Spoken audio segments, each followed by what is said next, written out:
Bueno, el gallo está como por la línea de aprender bien la técnica para darle rienda suelta a la creación. Está bien, bien interesante, si lo quieren ver.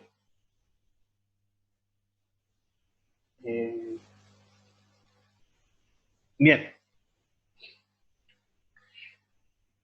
Continuemos.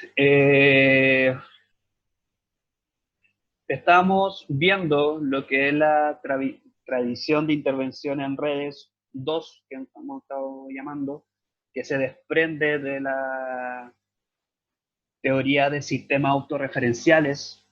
La teoría de sistemas autorreferenciales tiene como pioneros, se podría decir, a Niklas Luhmann, y también por su parte a Maturana y Varela, así, la teoría de los sistemas autorreferenciales. Entonces estamos tratando como de comprender de qué se tratan los sistemas autorreferenciales para ver su correspondencia con la tradición de intervención en redes 2 y ahora para ver su correspondencia con el modelo de intervención red de redes que vamos a pasar a revisar ahora.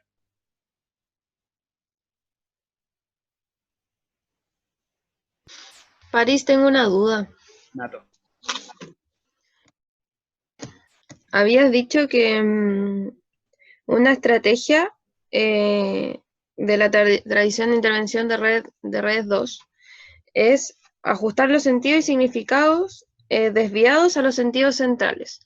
Y mi duda es que no logro entender cómo se puede hacer eso sin negar, invalidar o generar como una imposición de esos sentidos desviados a los centrales. Sí. Claro, la idea del ajuste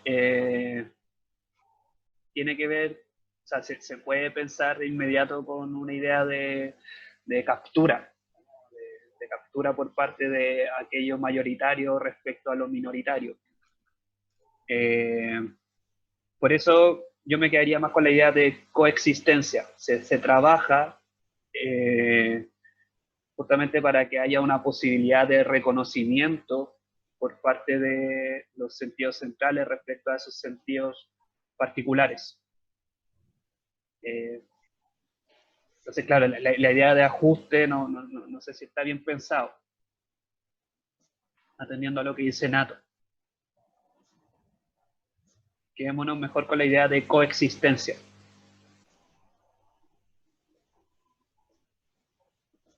Porque claro, se pensaría, es como el problema de la interculturalidad. El problema de tratar de asimilar esa cultura distinta a la cultura hegemónica. Esto iría más en la línea de lo anterior, el problema de la multiculturalidad, que es tratar de ajustar estas culturas minoritarias respecto a la cultura hegemónica, a través de procesos de asimilación, etc. Y esto se asimilaría más a la interculturalidad, que es algo así como un reconocimiento y un encuentro constante entre culturas. Una inquietud, se podría decir, constante, una puesta en juego constante entre culturas. Es decir, está buena esa precisión.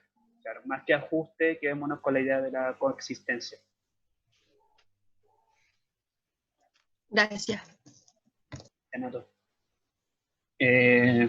Bien.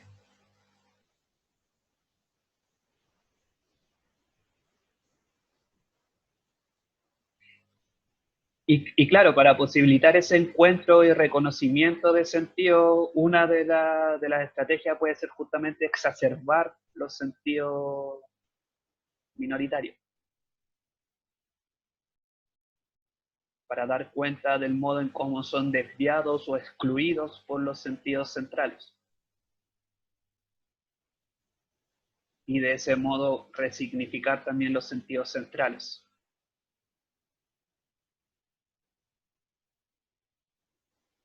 Bien.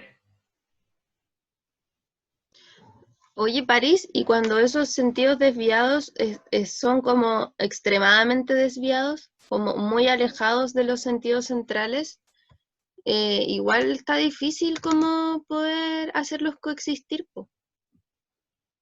Como, no sé, pues por ejemplo en el ejemplo que diste tú de las yeguas, me pasa que siento que en un contexto así es muy difícil hacer coexistir esos sentidos y significados sin generar imposiciones.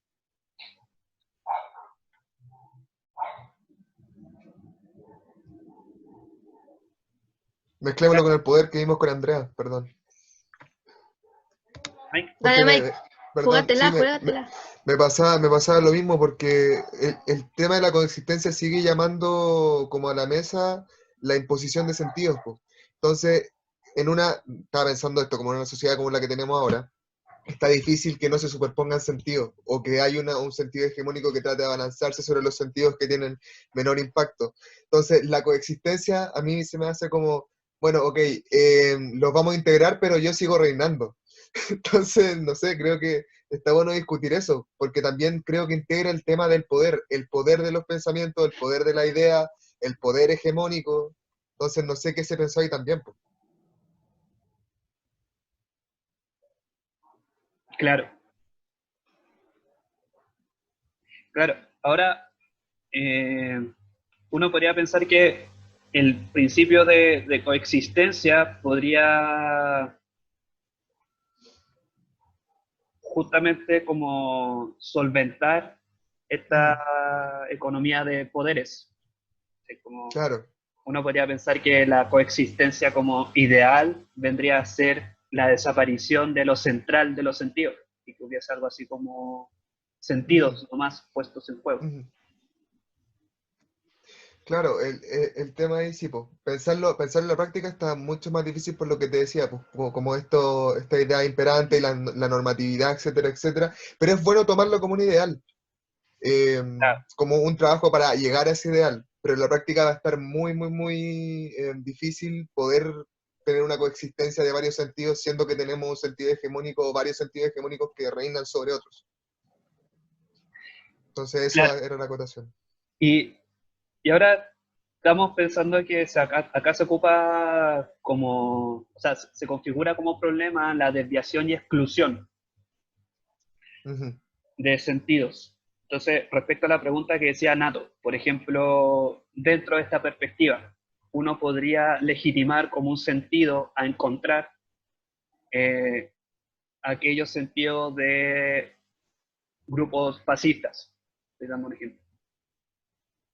Y no, porque ello es un sentido, voy a de alguna forma coexistir con ese sentido.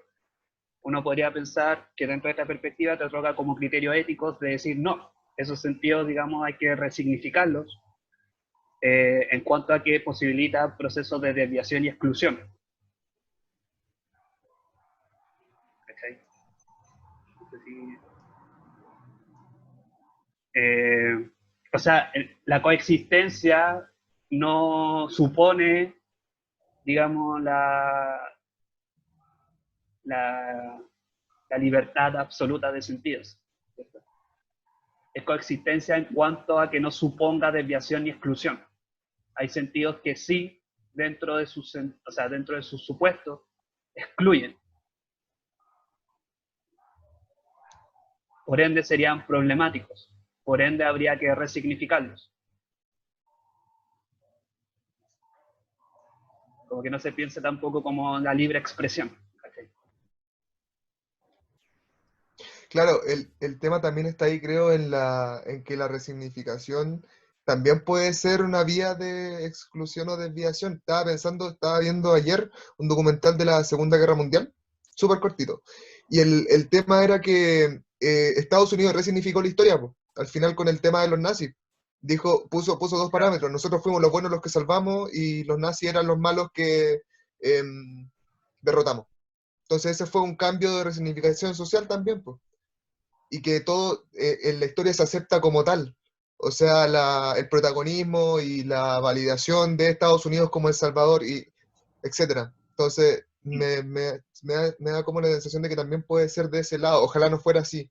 Ojalá los